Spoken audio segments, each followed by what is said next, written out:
Doctor Sudhir lab number 1 से दवाई लाने के लिए वार्ड बॉय सचिन को आवाज लगाते हैं। सचिन कहाँ मर गया?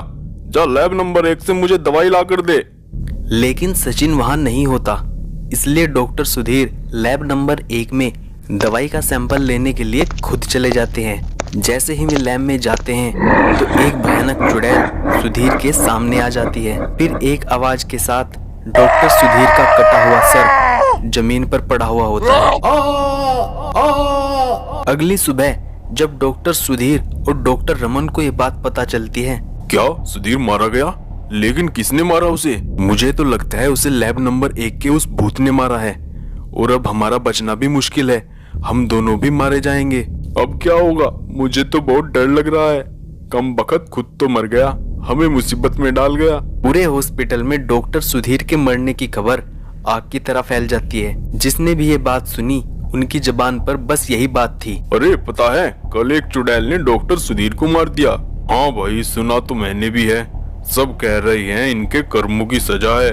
इन्होंने जो डॉक्टर दीपक के साथ किया था ना, अब वो इनके साथ हो रहा है। क्या किया था इन्होंने डॉक्टर दीपक के साथ?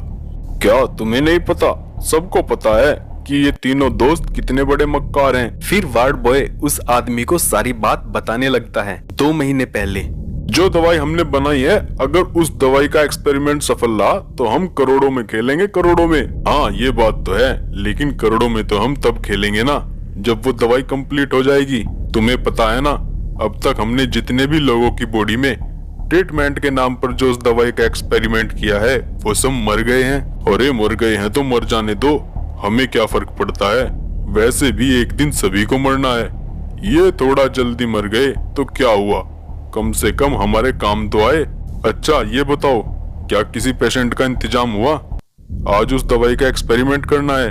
हाँ एक पेशेंट है, तुम सब लैब में चलो, मैं उसे लेकर लैब में ही आता हूँ। तीनों एक आदमी को लेकर लैब में आते हैं और उस आदमी को रस्सियों से बेरहमी से बांध देते हैं और उस पर अपनी दवाई का एक्सपेरिमेंट करने ही वाले होते हैं कि डॉक्टर दीपक उन्हें देख लेता है। क्या कर रहे हो तुम ये सब? इस आदमी को इतनी बेरहमी से क्यों बांध रखा है तुमने? जब तुम्हें पता चल ही गया है तो सुन लो, हमने एक दवाई तैयार की है। ये दवाई हम जिसके शरीर में डाल देंगे वो आदमी 200 साल तक जी सकता है, और अगर दवाई से कुछ रिएक्शन हो गया तो क्या हुआ? वो आदमी मर जाएगा। इससे ज्यादा क्या होगा? पता नहीं आज तक हम कितने लोगों को मार चुके हैं। तुम पैसों के लालच में बेईमान शैतान बन चुके हो। मैं अभी तुम्हारी सच्चाई बाहर जाकर सबको बता देता हूँ। मैं तुम्हारे इरादे कभी कामयाब नहीं होने दूंगा। बताओगे तो तुम जब यहाँ से बाहर जाओगे। अब इसके साथ तुम्हें भी मारना पड़ेगा। फिर तीनों लोगों ने डॉक्टर दीपक और उस आदमी को बेरहमी से मार दिया। अब इनकी लाश इसी लैब में गाड़ दो। बाहर ये बात किसी को पता नहीं चलनी चाहिए, समझे? फिर तीनों उनकी लाश को वहीं लैब में गाड़ देते हैं और उस लैब को हमेशा के लिए बंद कर देते हैं। तो ये थी इनकी मक्कारी की कहानी। फिर तो डॉक्टर दीपक के भूत ने जो किया वो सही किया, लेकिन अभी तक ये दोनों बचे हुए हैं। हाँ, क्योंकि उस लैब पर हमेशा ताला लगा होता है। लेकिन अब मुझे ही कुछ करना पड़ेगा।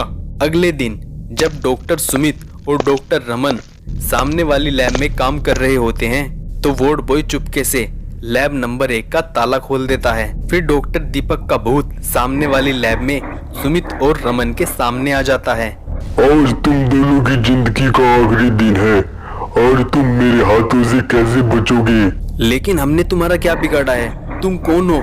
हम तो तुम्हें जानते भी नहीं है। इतनी जल्दी भूल गए अपनी हैवानियत को? याद करो तुमने किस तरह डॉक्टर दीपक को मारा था। मैं वही डॉक्टर दीपक हूँ। उस वक्त तो तुम बच गए, लेकिन आज तुम्हें मेरे हाथों से कोई नहीं बचा सकता।